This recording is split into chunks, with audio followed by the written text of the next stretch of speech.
नमस्कार, मैं हूं आपके साथ कनिका अरोड़ा और आप देख रहे हैं सुदर्शन न्यूज बुलेटिन की शुरुआत करेंगे इस वक्त की बड़ी खबरों के साथ। सबसे पहले बात करेंगे हिंडनबर्ग रिपोर्ट की।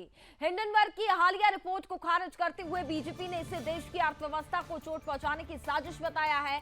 बीजेपी नेता रविशंकर प्रसाद ने इस मामले पर प्रेस कॉन्फ्रेंस की और हिंडनबर्ग रिपोर्ट पर विपक्ष को आड़े हाथों लेते हुए कहा कि हमें उम्मीद थी कि तीसरी बार सत्ता से बेदखल होने के बाद कांग्रेस वाले टूल किट का इस्तेमाल नहीं करेंगे, लेकिन चुनाव में हारने के बाद अब कांग्रेस पार्टी देश में आर्थिक अराजकता फैलाना चाहती है। रविशंकर प्रसाद ने कहा कि ये रिपोर्ट भारतीय शेयर बाजार को हिलाने की साजिश है। उन्होंने कहा कि आपने देखा होगा कि ये रिपोर्ट शनिवार को आई, जिसके बाद सोमवार को बाजार खुलते ही इसका असर देखने को मिला। उन्होंने कहा कि आरोपों का जवाब सेबी प्रमुख ने दे दिया है, लेकिन हिंडनबर्ग वाले भारत विरोधी एजेंडा चलाते हैं। रविशंकर प्रसाद ने कहा कि हिंडनबर्ग की पहली रिपोर्ट के बाद सुप्रीम कोर्ट ने अपना फैसला सुनाया था। इसको लेकर हिंडनबर्ग को नोटिस भी भेजा गया था, लेकिन इस नोटिस का जवाब देने के बजाय हिंडनबर्ग ने फिर से आधारहीन आरोप लगाया है। रविशंकर प्रसाद ने कहा कि इस मामले पर सेबी और सेबी प्रमुख ने भी स्पष्टीकरण दिया है, लेकिन फिर भी सवाल उठाए जा रहे हैं।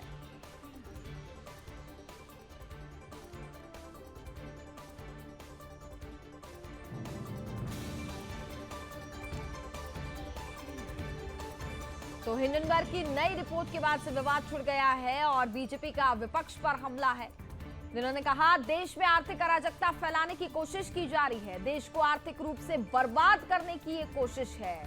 हार के बाद विपक्ष ये साजिश रच रहा है। भारतीय जनता पार्टी आरोप लगा रही है और कहा कि मोदी के बाद कांग्रेस को देश से नफरत है। टूल किट वालों को देश से कोई मतलब नहीं है। भारतीय जनता पार्टी ताबड़तोड़ हमले बोल रही है विपक्ष पर। कांग्रेस भी भारत विरोधी टूल किट का हिस्सा है। प्रधानमंत्री नरेंद्र मोदी के खिलाफ एजेंडा चलाया जा रहा है। मोदी के बाद कांग्रेस को अगर किसी से नफरत है तो वो देश से नफरत है, ऐसा बीजेपी आरोप लगा रही है। टूल किट वालों को देश से कोई मतलब नहीं है। देश में आर्थिक अराजकता फैलाने की कोशिश कर रहा है विपक्ष। देश को आर्थिक रूप से बर्बाद करने की कोशिश की जा रही है। हार के बाद विपक्ष पूरी तरीके से देश में माहौल खराब करने की कोशिश कर रहा है। भारतीय जनता पार्टी लगातार विपक्ष पर यह आरोप लगा रही है।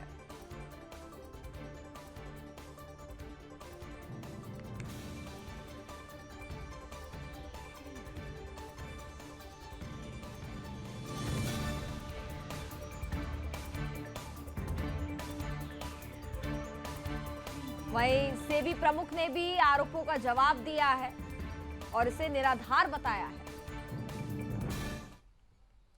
खबरों में आगे बढ़ेंगे, बात करते हैं डॉक्टर मर्डर रेप केस की, जहां डॉक्टर मर्डर रेप केस में ममता बनर्जी का बयान सामने आया। आपको बता दें कि ममता ने केस में रविवार तक का समय दिया है पुलिस को। केस में खुलासा करने का रविवार तक का समय मुख्यमंत्री ममता बनर्जी ने दिया है और मुख्यमंत्री ममता बनर्जी ने यह कहा है कि पुलिस के खुलासा नहीं कर पाने पर सीबीआई जांच की जाएगी। और साथ ही ममता बनर्जी ने यह भी कहा कि डॉक्टर का विरोध जायज है। दोषियों की खोजबीन को लेकर के भी उन्होंने आदेश दिया है। तो पश्चिम बंगाल के कोलकाता में ट्रेनी डॉक्टर की हत्या के विरोध में आज रेजिडेंट डॉक्टर्स की देशव्यापी हड़ताल है।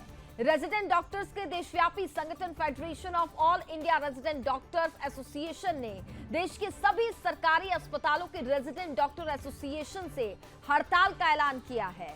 दिल्ली के आरएमएल अस्पताल और सफदरगंज में डॉक्टर अस्पताल के बाहर सड़कों पर निकलकर प्रदर्शन कर रहे हैं।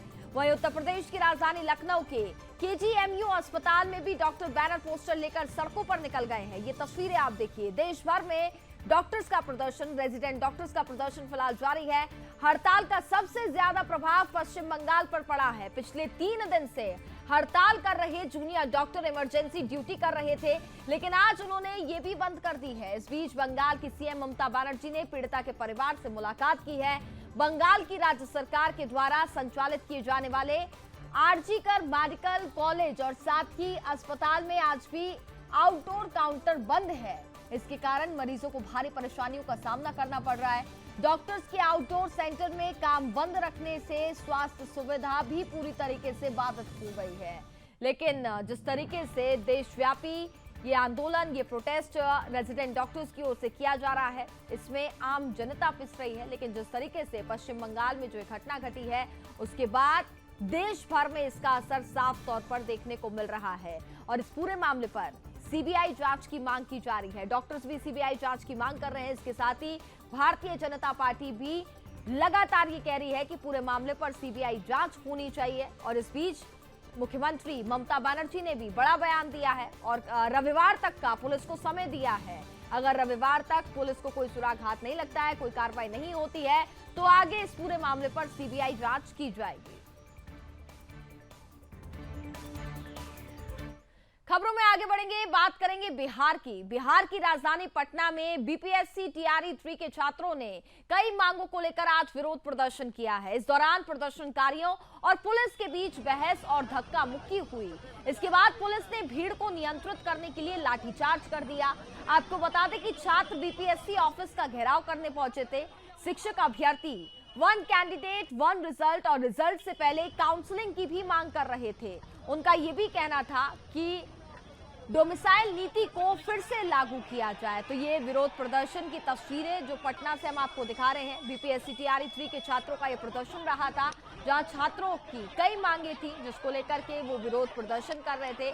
और प्रदर्शन के बीच छात्रों और पुलिस के बीच बहस हुई और ये तस्वीरें आप देखिए, पुलिस द्वारा यहाँ पर लाठीचार्ज किया गया।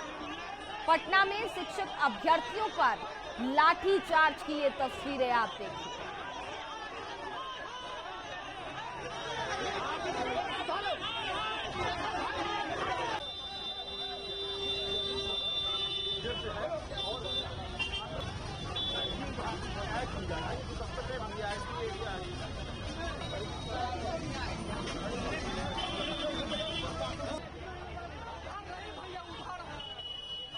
तो तस्वीरों में देखिए किस तरीके से शिक्षक अभ्यर्थियों पर यहां पर पुलिस द्वारा लाठीचार्ज किया गया था।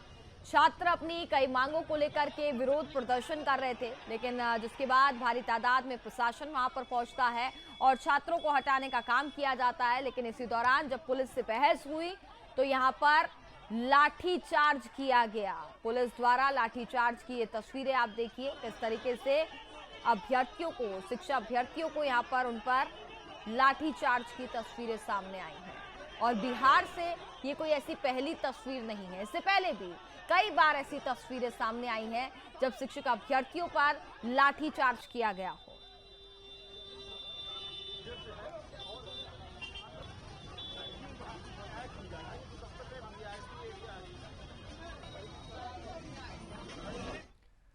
और एक और बड़ी खबर बिहार से आपको बता दें, सावन के चौथे सोमवार यानी कि आज बिहार के जहानाबाद में बाबा सुदवेश्वरनाथ मंदिर में एक बड़ा हादसा हो गया। भगवान शिव के जलाभिषेक के वक्त भगदड़ मचने से बड़ा हादसा हो गया। इस हादसे में 7 श्रद्धालुओं की मौके पर ही मौत हो गई और 30 से अधिक श्रद्धालु घायल हो गए हैं। इनमें से कई श्रद्धालुओं की हालत काफी ज्यादा नाजुक बताई जा रही है। सूचना मिलने पर मौके पर पहुंची पुलिस और आपदा राहत टीम ने मृतकों का शव पोस्टमार्टम के लिए भेज दिया है। वहीं घायलों को इलाज के लिए अलग अलग अस्पतालों में भर्ती कराया गया है। सीएम नीतीश कुमार ने हादसे पर दुख जताया। मुख्यमंत्री ने मृतक के परिजनों को अविलंब 4-4 लाख रुपए अनुग्रह अनुदान देने के निर्देश दिए हैं। श्रद्धालु पहले जल चढ़ाने के लिए धक्का मुक्की करने लगे। देखते ही देखते ये धक्का मुक्की भगदड़ में तब्दील हो गई और एक बड़ा हादसा यहां पर हो गया।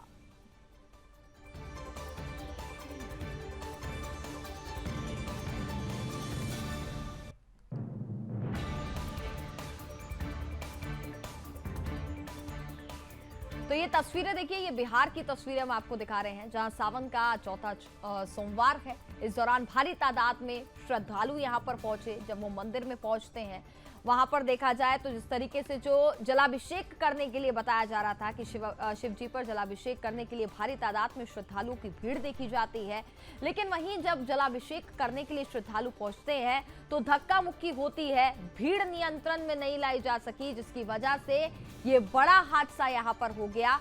7 श्रद्धालुओं की मौत की खबर सामने आई और कई श्रद्धालु फिलहाल घायल भी बताए जा रहे हैं, जिनकी हालत नाजुक बनी हुई है। प्रधानमंत्री नरेंद्र मोदी के आह्वान पर जम्मू कश्मीर पुलिस द्वारा अनंतनाग में तिरंगा रैली का आयोजन किया गया। तिरंगा यात्रा में यहां के स्थानीय लोगों, सरकारी अधिकारियों और कई संगठनों ने उत्साह और उमंग से भाग लिया। तिरंगा यात्रा के माध्यम से देशभक्ति और एकता का संदेश दिया गया।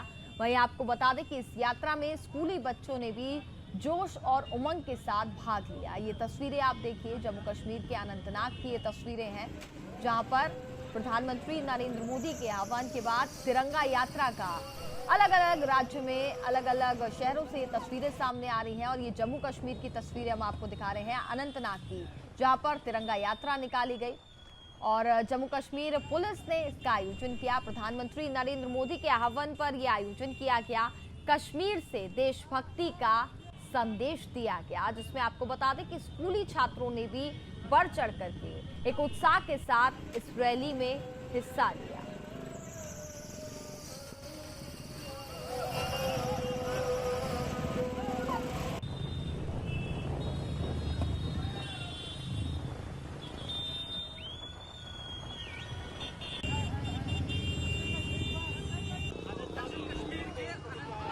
जम्मू कश्मीर पुलिस की तरफ से तिरंगा रैली का आयोजन किया जा रहा है और आप देख सकते हैं कि इस तिरंगा रैली में खुद एसएसपी अनंतनाग डॉक्टर जीवी सुदीप चक्रवर्ती इस रैली की क़यादत कर रहे हैं और लगातार जम्मू कश्मीर पुलिस के साथ साथ पैरामिलिट्री फोर्सेस, इंडियन आर्मी के अफसर का इस तिरंगा रैली में शिरकत कर रहे हैं।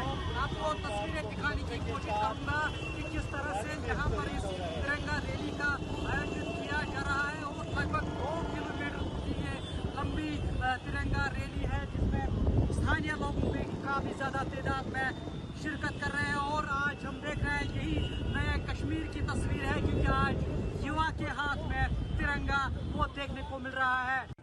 Today, we organized a massive bike Tiranga rally in Anantnag ahead of Independence Day. This rally is a symbol of unity, patriotism, and our commitment to the nation. We invite everyone to participate in these events to celebrate our Independence Day and pay tribute to the freedom fighters who sacrificed their lives for our country. Thank you. Jai Hind. आप देखिए, जम्मू कश्मीर के अनंतनाग से है, जहां पर कश्मीर से देशभक्ति का संदेश दिया गया। भारी तादाद में यहां पर देखा जाए तो चाहे स्कूली छात्र हो, पुलिस अधिकारी हो, सभी लोगों ने इस तिरंगा रैली में हिस्सा लिया है। क्योंकि प्रधानमंत्री नरेंद्र मोदी के आह्वान पर अगर हम बात करें तो अलग अलग राज्य से ये तस्वीरें सामने आ रही हैं तिरंगा रैली की, और जम्मू कश्मीर से इस तरीके की तस्वीरें सामने आना काफी ज्यादा एक अलग ही उत्साह और उमंग साफ तौर पर इस दौरान देखने को मिली।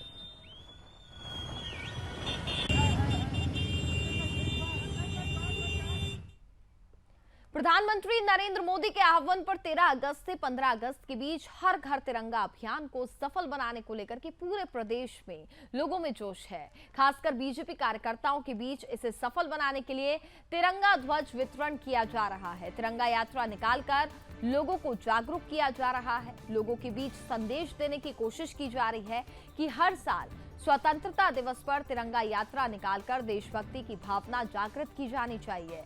हर घर तिरंगा अभियान लोगों में राष्ट्र के प्रति समर्पित होने का संदेश देता है। जात पात से ऊपर उठकर हम सभी को एकजुट होना होगा, तभी हम अपने राष्ट्र और धर्म को सुरक्षित रख सकते हैं। तो ये तस्वीरें बिहार की हैं। बिहार की राजधानी पटना से तस्वीरें हम आपको दिखा रहे हैं, जहां पर तिरंगा यात्रा की साफ तौर पर आप धूम देख सकते हैं।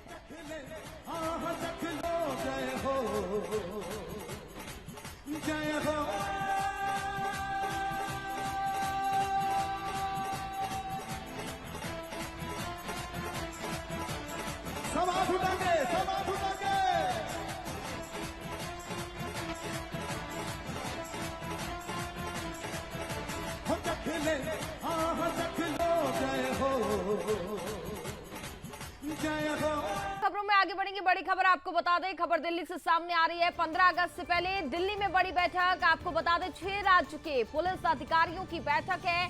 बैठक में बांग्लादेशियों को लेकर के चर्चा हुई। पुलिस और क्राइम ब्रांच को अलर्ट रहने के निर्देश दिए हैं। तो ये बड़ी जानकारी हम आपको दे दें, 15 अगस्त यानी कि जिस तरीके से 15 अगस्त नजदीक आ रहा है, उससे पहले यहाँ पर दिल्ली में ये बड़ी बैठक हुई है जिसमें 6 राज्य के पुलिस अधिकारियों की बैठक हुई है और बैठक में बांग्लादेशियों को लेकर के खास तौर पर चर्चा की गई है, जिसमें पुलिस और क्राइम ब्रांच को अलर्ट रहने के निर्देश दिए गए हैं। बांग्लादेश में हिंसा के बीच ऐसी खबरें भी सामने आ रही हैं कि पड़ोसी देश से लोग लगातार भारत में घुसने की कोशिश कर रहे हैं। इस बीच ओडिशा के कानून मंत्री पृथ्वीराज हरिचंदन का कहना है कि राज्य में बांग्लादेशी नागरिकों के पहचान पत्रों के सत्यापन की कार्रवाई शुरू की जाएगी। उन्होंने दावा किया कि ओडिशा और पश्चिम बंगाल से बांग्लादेश के लोग भारत में आ रहे हैं। राज्य अपराध विभाग के पास इस बात की जानकारी है कि ओडिशा के तट पर कितने बांग्लादेशी घुसपैठिए छिपे हुए हैं। आज से 21 साल पहले राज्य में बांग्लादेशियों को लेकर के एक सर्वे कराया गया था, जिसमें अवैध बांग्लादेशियों की संख्या 5 लाख से अधिक थी। हालांकि अगर राज्य सरकार घर घर जाकर के सर्वेक्षण कराए तो संख्या की स्पष्ट तस्वीर सामने आ जाएगी और घुसपैठियों की मदद के लिए कदम उठाए जा सकेंगे। वरिष्ठ पुलिस अधिकारियों का मानना है कि अवैध बांग्लादेशी सीमा पार करने के लिए आपराधिक गतिविधियों में शामिल है। बजरंग दल वर्तमान से हैरान होती आम हिंदू मान को जाली पोड़ी छोट छुआ को नर्मता। खबरों में आगे बढ़ते हैं, बात करते हैं शिमला की। शिमला में पर्यटकों के साथ बदसलूकी का मामला थम नहीं रहा है। पर्यटकों और स्थानीय लोगों के बीच मारपीट के मामले लगातार सामने आ रहे हैं। आईजीएमसी शिमला के पास पर्यटकों और निगम के टैक्सी चालकों के बीच में बहसबाजी का एक मामला सामने आया। इसमें कुछ पर्यटकों और टैक्सी चालकों के बीच में कहासुनी हो रही है। लोगों ने इसे अपने मोबाइल में कैद कर लिया है। बाद में पुलिस ने बीच बचाव कर मामला सुलझाया और बड़ा विवाद होने से बचा लिया। गौरतलब है कि बीते दिनों भी जूस विक्रेता के साथ मारपीट का वीडियो सामने आया था।